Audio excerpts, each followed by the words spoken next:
வணக்கம். இன்றோட 2025 டிசம்பர் 31. இந்த ஆண்டு சிறப்பான ஆண்டு. அதுலேயும் முக்கியமான ஒரு நபருக்கு இன்றைக்கி கொஞ்சம் விருது கொடுக்கலான்னு நினைக்கிறேன்.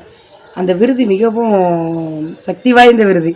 என்ன அப்படின்னு பார்த்திங்கன்னா, நம்ம திமுக அமைச்சர் மா சுப்பிரமணியம் அவர்கள் இருக்காங்கல்ல, அவங்களுக்கு திமுகவின் முட்டு கொடுத்தல் சிறந்த முட்டு கொடுப்பாளர் அப்படிங்கிற விருதை ஐயா மா சுப்பிரமணியன் அவர்களுக்கு வழங்கலாம்னு நினைக்கிறேன்.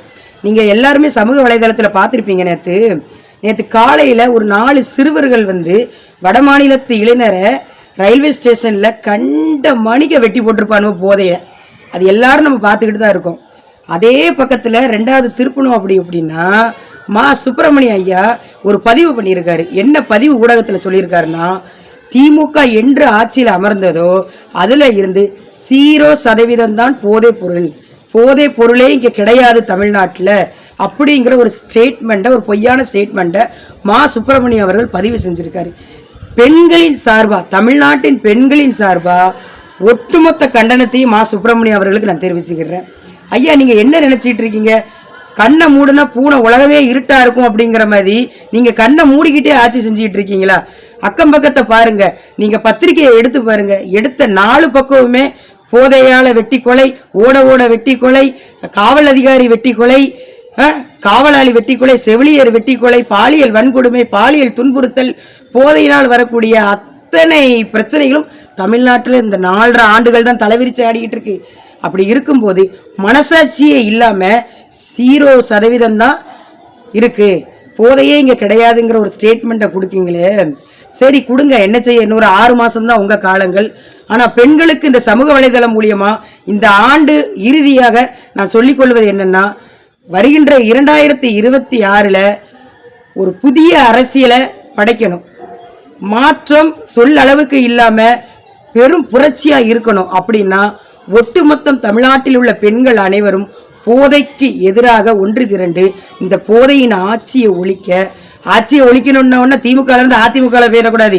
ஏன்னா இவன் 100 திருடுறான், இவன் 150 திருடுறான், இவன் 100% வரியை ஏற்றுறான், இவன் 150% வரி ஏற்றுறான், இவன் ஆத்து மணல் தான் கடத்தினங்க, இவன் குவாரி மணலில் தான் கடத்தினங்க.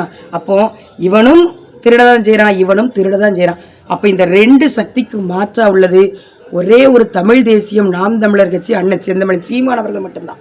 ஏன் நான் இதை பதிவு பண்ணுறேன் அப்படின்னா, இன்றளவு இந்த 2025 ஓராண்டு காலமாக மக்களுக்கு எங்கெங்க பிரச்சனைகள் நடக்குதோ அங்க எல்லாம் மக்களின் குரலாக ஆதரவாக நின்றது நம்ம அண்ணன் செந்தமிழன் சீமான் அவர்களும் அவர்களுடைய தங்கையும் தம்பிமார்கள் மட்டும்தான்.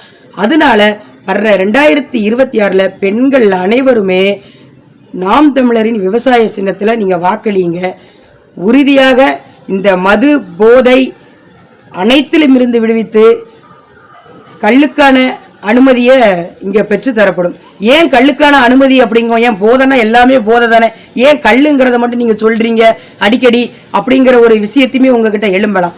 கல் என்பது என்னன்னா ஒரு ஊட்டச்சத்து, அது ஒரு உணவு பொருள் மட்டும்தான். அது தேவைக்கு ஏற்ப மட்டும்தான் குடிக்க முடியும்.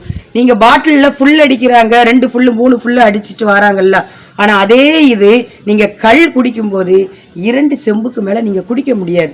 இன்னொன்று என்னென்னா, 3 வயது குழந்தைகள் முதல்ல 60 வயது பாட்டி வர உணவு பட்டியலில் இருக்கக்கூடிய உணவு பொருளான அந்த கல்லை நீங்கள் கொடுக்கும்போது உடம்பு ஆரோக்கியமாக இருக்கும். இது நம்ம பழைய காலத்து ஒரு கலாச்சார கோட்பாடு, நம்ம பண்பாடு வழியாக வந்தது நம்ம கல். அதனால கல்லை நம்ம போற்றுறோம், வழிபடுறோம். அதனால ஒரு பிரச்சனையும் இல்லை. ஏன் அதை உங்கள்கிட்ட மறுபடியும் சொல்கிறேன்னா, இவங்களுக்கு என்ன பிரச்சனை, சாராய கடையை முதன்மையாக கொண்டு தான் ஆட்சி நடக்கு. அப்போ சாராய கடையை நம்ம மூடிட்டோம்னா, கல்லை திறந்து விட்டோம்னா கல் விவசாயிகள், பண விவசாயிகள் வாழ்வியல்ல உயர்ந்து வந்துருவாங்க. 5 ஆண்டுகளுக்கு ஒரு முறை 5000 ரூபா கொடுங்க, எனக்கு 2000 ரூபா கொடுங்க, 500 கொடுங்க, எனக்கு மூக்குத்தி வேணும், அது வேணும், இது வேணும் அப்படிங்கிற இதுலலாம் இங்கே யாரும் சொல்ல மாட்டாங்க. கையேந்தி நிற்கக்கூடிய அவ்வளோ நிலை இங்கே வராது. அப்போ இந்த திராவிட அரசுக்கு என்ன அப்படின்னா, மக்கள் கையேந்திக்கிட்டே இருக்கணும். அதுதான் அவங்களுடைய மூல காரணம். நம்மளுடைய வாழ்க்கைக்கு ஆனவர்கள் இந்த திராவிட கட்சிகள் கிடையாது. அதை முதல்ல நீங்கள் புரிஞ்சுக்கோங்க. உங்கள் வாக்கு மட்டும்தான் வேணும் அவங்களுக்கு. அவங்க என்ன ஆனாலும் பரவாயில்ல. மக்களுக்கு சாலை சரியில்லையா, குடிநீர் சரியில்லையா, மருத்துவம் சரியில்லையா, செவிலியர்கள் போராடிட்டு இருக்காங்க, தூய்மை பணியாளர்கள் போராடிட்டு இருக்காங்க, இடைநிலை ஆசிரியர்கள் போராடிட்டு இருக்காங்க. இதுக்கெல்லாம் தீர்வு உண்டா? ஆனால் 500 பக்கம் தேர்தல் அறிக்கை அவங்க விட்டாங்க, 500 பக்கம். ஆனால் இன்றளவும் அது நிறைவேறலை. திரும்ப மீண்டும் நாங்கள் மக்களுக்கான வளர்ச்சி திட்டங்களை நோக்கி தேர்தல் அறிக்கை 2026க்கு கொண்டு வரும்போது இது மக்களை வந்து எள்ளி நகையாடக்கூடிய ஒரு விஷயமா இருக்கு. மக்களை மாற்றக்கூடிய ஒரு, இது எப்படி சொல்றதுன்னா, எதனால நாங்க செய்வோம் மக்கள் மறந்துடுவாங்க அப்படிங்கிற ஒரு ஏளனத்துக்குரிய விஷயம் தான் திமுக பண்ணிக்கிட்டு இருக்கு. அப்போ இந்த வருஷம் இதோட முடிந்தது. வருகின்ற 2026 பெண்களின் புரட்சியா ஒட்டுமொத்தமாக உங்களின் பிள்ளைகளாக நிற்கக்கூடிய நாம் தமிழர் கட்சி பிள்ளைகளை வலுப்படுத்துங்கள். விவசாய சின்னத்திற்கு வாக்களியுங்கள். மது, போதை, லஞ்சம், ஊழல், கனிம வளங்களை காப்பாற்றுதல், பெண்களின் பாதுகாப்பு அனைத்தையும் உறுதி செய்திட 2026 படைப்போம் புதிய அரசியல் வரலாறு. நன்றி.